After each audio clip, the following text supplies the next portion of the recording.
નમસ્કાર 3 વાગ્યાના સમાચાર સાથે હું હિના સમાચાર જૂનાગઢમાંથી ભવનાથમાં વરસાદ વચ્ચે સિંહની એન્ટ્રી 5 નાકા પુલ નજીક મોડી રાત્રે સિંહ દેખાયા હોવાની વિગત છે સિંહને જોઈ વાહન ચાલકોએ વાહનો થંભાવી દીધા સિંહનો વિડિયો સોશિયલ મીડિયા પર વાયરલ કર્યો છે આપને એ વિડિયો પણ બતાવી રહ્યા છે જે વાહન ચાલકો દ્વારા ઉતારવામાં આવ્યો છે ભવનાથમાં એક તરફ વરસાદી માહોલ છે અને બીજી તરફ સિંહની એન્ટ્રી થઈ છે 5 નાકા પુલ નજીક જ મોડી રાત્રે સિંહ દેખાયો સિંહને જોઈ વાહન ચાલકોએ વાહનો થંભાવી દીધા હતા અને વિડિયો કેમેરામાં કેદ કર્યો હતો જે વિડિયો અત્યારે સોશિયલ મીડિયા પર વાયરલ થયો છે અમારા સંવાદદાતા અમાર વધુ વિગતે વાત કરવા જોડાયા છે અમાર પૂરી વિગત એના ચોક્કસ ગત રાત્રિના સમયે ભવનાથ વિસ્તારમાં સિંહ જોવા મળ્યા હતા ખાસ કરીને અલગ અલગ વિસ્તારમાં સિંહ આવી ચડ્યા હતા પહેલા તો ભવનાથના 5 નાકા પુલ છે ત્યાં સિંહ છે તે વરસાદમાં જાણે વરસાદ માણવા જેમ પ્રવાસીઓ આવે છે તેમ સિંહ પણ ભવનાથમાં વરસાદનો આનંદ માણતો હોય તેમ પહાડી ઉપર જંગલનો રાજા બેઠો હતો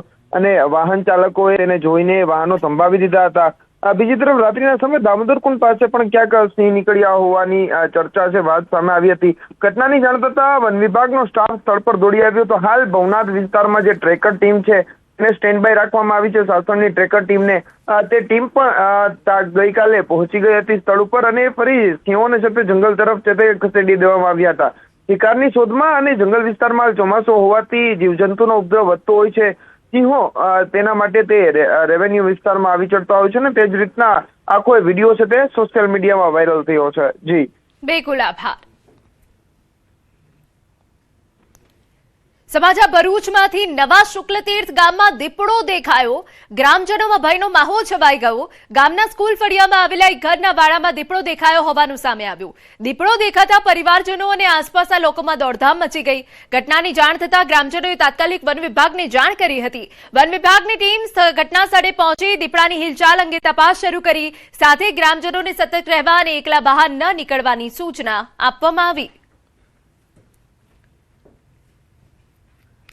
અરવલ્લીના મેઘરજના રામગઢી પંથકમાં વન્ય પશુઓના ત્રાસથી ખેડૂતો પરેશાન છે ભૂંડ અને રોઝના ટોળાએ ખેતરોમાં ઘૂસી મકાઈના પાકને ભારે નુકસાન પહોંચાડ્યું ખેડૂતોનું કહેવું છે કે એક નહીં પરંતુ 2 વખત વાવેલું બિયારણ પણ વન્ય પશુઓ ખાઈ ગયા છે જેના કારણે ખેડૂતોને હજારો રૂપિયાનું આર્થિક નુકસાન થયું છે રામગઢીના ખેડૂતોએ સરકાર અને વન વિભાગ સમક્ષ વળતર તેમજ વન્ય પશુઓના ત્રાસથી કાયમી ઉકેલની માંગ કરી છે સવારે મકાઈ ઓરીને ઘરે ગયા તો સાંજે ભૂંડ આવી રોજ આવી અને મકાઈનું ખાઈ ગયા સવારે આવ્યા તો ખબર પડી કે અહીંયા કંઈ રવા નહીં દીધું પછી 2 દિવસ પછી ફરીથી મમ્મી મક્કો ઓર્યો તો ફરી સાંજે ભૂંડ રોજ આવીને ખાઈ ગયા તો સરકારમાં એવી અમે અપીલ રાખીએ છીએ કે થોડું અમને કંઈક મળે તો ખેડૂત લોકોને જરૂર મળે એવું આશા રાખીએ છીએ સાહેબ આ ખેડૂત તરીકે હું સાહેબ એટલી માંગણી કરું છું કે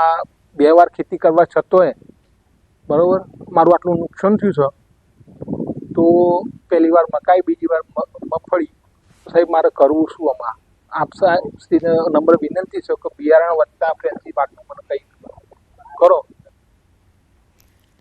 સાવલી તાલુકામાં રખડતા ઢોરનો આતંક સાવલી વડોદરા રોડ પર 2 આખલાઓ વચ્ચે ઘમસાણ આખલાઓના આતંકથી મુખ્ય માર્ગ પર દોડધામનો માહોલ સર્જાયો રાહદારી અને વાહન ચાલકોના જીવ જોખમમાં મુકાયા અકસ્માત ટાળવા વાહન ચાલકોએ વાહનો રોકી દીધા રખડતા ઢોર સામે તાત્કાલિક કાર્યવાહી કરવાની લોકોની માંગ અંકલેશ્વર તાલુકાના ભાદી ગામના તળાવમાંથી અંદાજે 5 ફૂટ લાંબો મગર 7 દિવસની સતત બચાવ કામગીરી બાદ આખરે વન વિભાગના પાંજરે પુરાયો તળાવ પાસે સતત મોનિટરિંગ અને નજર રાખ્યા બાદ ટીમને સફળતા મળી મગર પકડાતા ગ્રામજનોએ રાહતનો શ્વાસ લીધો છે વન વિભાગે મગરને સુરક્ષિત કુદરતી નિવાસસ્થાને છોડવાની કાર્યવાહી શરૂ કરી છે પાટણ જિલ્લાના સમી તાલુકાના સોનાળ અને નાયકા ગામ નજીક આવેલી પ્રગતિ ઇન્ડસ્ટ્રીઝ સામે જીપીસીબી દ્વારા ક્લોઝર ઓર્ડર જાહેર કરવામાં આવ્યો રહેણાંક વિસ્તાર તેમજ તળાવમાં કેમિકલયુક્ત પાણી છોડવાના મુદ્દે ન્યૂઝ 18 ગુજરાતીએ 24 જૂનના રોજ અહેવાલ પ્રસારિત કર્યો હતો ત્યારબાદ જીપીસીબી પાલનપુર યુનિટે સ્થળ પર તપાસ કરી સેમ્પલ એકત્ર કરી પરીક્ષણ માટે મોકલ્યા હતા તપાસ આધારે ગાંધીનગર જેપીસીબી દ્વારા પાલનપુર હેડ યુનિટના અધિકારીને પ્રગતિ ઇન્ડસ્ટ્રીને બંધ કરાવવાનો આદેશ પાઠવવામાં આવ્યો છે. ફેક્ટરી સામે ક્લોઝર ઓર્ડર જારી કરવામાં આવ્યો છે. ગામ લોકોની લાંબા સમયથી ચાલતી પ્રદૂષણ અંગેની ફરિયાદ બાદ તંત્રની આ કાર્યવાહીથી વિસ્તારમાં રાહતની લાગણી જોવા મળી રહી છે. અમારા સંવાદદાતા યશવંત વધુ વિગતે વાત કરવા જોડાયા છે. યશવંત, પૂરી વિગત.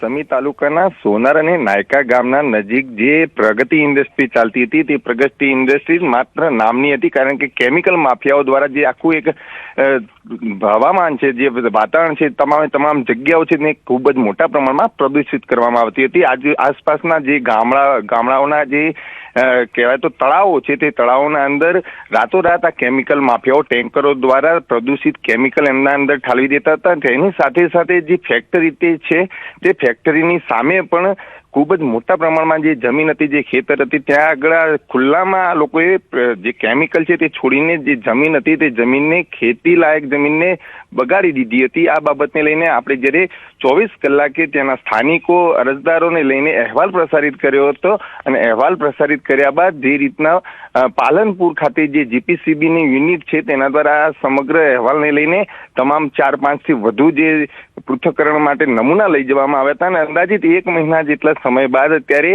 જે ગાંધીનગર વિભાગ છે જીપીસીબી તેમના દ્વારા ક્લોઝર રિપોર્ટ આવી ગયો છે અને જે ક્લોઝર રિપોર્ટ આવ્યા બાદ અત્યારે તેમને પાલનપુર યુનિટને અત્યારે જે યુનિટ ચાલી રહ્યું છે, પ્રગતિ ઇન્ડસ્ટ્રી ચાલી રહી છે, કેમિકલ માફિયાઓ દ્વારા જે ગંદુ પાણી પણ છોડવામાં આવતું, કેમિકલ છોડવામાં આવતું, તેમને પ્રગતિ ઇન્ડસ્ટ્રીને અત્યારે બંધ કરી દેવા, સીલ કરી દેવા માટે હુકમ કરી દેવામાં આવે છે અને અત્યારે જે પાલનપુરનું યુનિટ છે ગણતરીના કલાકોમાં આ જે પ્રગતિ ઇન્ડસ્ટ્રી છે તે ટૂંક જ સમયમાં આખી પ્રગતિ ઇન્ડસ્ટ્રીને સીલ કરી દેશે. બિલકુલ, આભાર. સમાચારમાં વાત હવે રાજ્યમાં વરસેલા વરસાદની કરીએ તો 8 કલાકમાં 57 તાલુકામાં મેઘમહેર થઈ છે. પાડીમાં 3 ઇંચ જેટલો વરસાદ ખાબક્યો. નવસારી શહેર અને જલાલપુરમાં 1.5 ઇંચ જેટલો વરસાદ પડ્યો. કપરાડા, ચીખલી, સુરત શહેરમાં 1 ઇંચથી વધુ વરસાદ પડ્યો. પલસાણા, નાના પોંઠા, ધરમપુરમાં 1 ઇંચ વરસાદ પડ્યો. 11 તાલુકામાં 1/2 ઇંચ જેટલો વરસાદ પડ્યો. સમાચાર મળી રહ્યા છે સાંજે 4 વાગ્યા સુધી 25 જિલ્લામાં વરસાદની આગાહી છે. રાજ્યના 5 જિલ્લામાં ઓરેન્જ એલર્ટ, 20 જિલ્લામાં વરસાદનું yellow alert. Surat, Tapi, Dang orange alert છે. નવસારી, વલસાડમાં ઓરેન્જ એલર્ટ છે. અમદાવાદમાં વરસાદનું યલો એલર્ટ છે.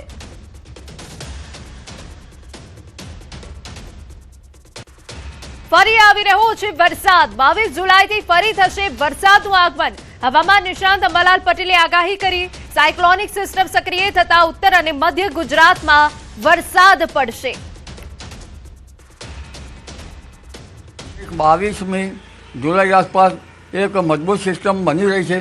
જે સિસ્ટમની અસર લગભગ લો પ્રેશરના કારણે, જેના લીધે ઉત્તર ગુજરાતના ભાગોમાં, મધ્ય ગુજરાતના ભાગોમાં અને કચ્છના ભાગોમાં પણ વરસાદ થવાની શક્યતા છે. ઉત્તર ગુજરાતના ખેડૂતો માટે સારા સમાચાર. ઉત્તર ગુજરાતના ખેડૂતો થશે રાજી. આગામી દિવસોમાં ભારે વરસાદને લઈ અંબાલાલ પટેલની આગાહી. ઉત્તર ગુજરાતના ભાગોમાં હળવાથી ભારે વરસાદની શક્યતા. 3 ઇંચ કે તેથી વધારે વરસાદ પડવાની શક્યતા. ઉત્તર ગુજરાતના ભાગોમાં મહત્તમ વરસાદ લગભગ 3 ઇંચ કે તેથી વધુ, કોઈ ભાગમાં 4 ઇંચ જેવો વરસાદ થઈ શકે અને લગભગ મહેસાણાના ભાગો, સાબરકાંઠાના ભાગો, અરવલ્લીના ભાગોમાં પણ ક્યાંક ભારે વરસાદથી ઝાપટા પડી શકે અથવા ભારે વરસાદ થઈ શકે. મધ્ય ગુજરાતના ભાગોમાં પણ થશે મેઘમહેર. 4 ઇંચ કે તેથી વધુ વરસાદની શક્યતા. સિસ્ટમ મજબૂત હશે તો 5 થી 6 ઇંચ જેટલો વરસાદ. ઉત્તર ગુજરાત અને મધ્ય ગુજરાતના ભાગો જળતરબોળ થશે. વડોદરા વગેરે ભાગોમાં, મધ્ય ગુજરાતના ભાગોમાં 4 ઇંચ કે તેથી વધુ વરસાદ થઈ શકે. જો સિસ્ટમ મજબૂત હશે તો 5 થી 6 ઇંચ જેવો વરસાદ થઈ શકે. આ ઉપરાંત પંચમહાલના ભાગો, છોટાઉદેપુર, દાહોદ વગેરે ભાગોમાં પણ ભારે વરસાદ થઈ શકે. દક્ષિણ ગુજરાતના ભાગોમાં ભારેથી અતિભારે વરસાદની આગાહી છે. 8 થી 10 ઇંચ જેટલો વરસાદ વરસવાની આગાહી. 24-25 જુલાઈએ મેઘમહેર થશે. નવસારી, વલસાડમાં અતિ ભારે વરસાદની શક્યતા છે. લગભગ 24-25-26માં દક્ષિણ ગુજરાતના ભાગોમાં પણ વરસાદ થવાની શક્યતા રહેશે અને આ દિવસોમાં 25-26 કે તેનાથી 1-2 દિવસ વધારે ભારે વરસાદ દક્ષિણ ગુજરાતના ભાગોમાં થવાની શક્યતા રહેશે. એક ટ્રફ લાઇન પશ્ચિમ ઘાટમાં બની રહી છે, જેના લીધે દક્ષિણ ગુજરાતના કેટલાક ભાગમાં મહત્તમ વરસાદ 6 ઇંચ કે 8 ઇંચ કે તેથી વધુ થવાની શક્યતા, નાની નદીઓમાં પૂર આવવાની શક્યતા રહી શકે. હવામાન વિભાગની આગાહી છે. આજે દક્ષિણ ગુજરાતમાં ભારે વરસાદની આગાહી, જેમાં સુરત, તાપી, વલસાડ, નવસારી, ડાંગ, દમણ, દાદરાનગર હવેલીમાં ભારે વરસાદની આગાહી છે.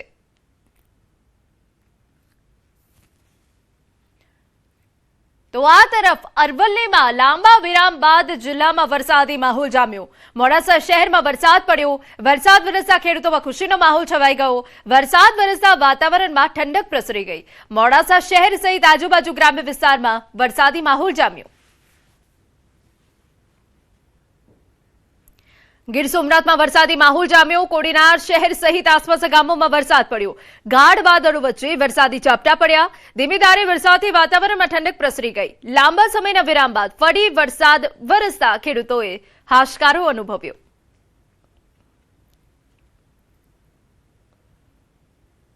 વાત હવે વલસાડની કરીએ તો જિલ્લામાં આજે પણ વરસાદી માહોલ જામ્યો. વહેલી સવારથી જિલ્લામાં વાદળછાયું વાતાવરણ છવાયું. પારડી, વાપી, વલસાડ સહિત આસપાસના વિસ્તારોમાં વરસાદ વરસતા ખેડૂતોમાં ખુશીનો માહોલ. વરસતા વરસાદથી ગરમીથી લોકોને આંશિક રાહત પહોંચી.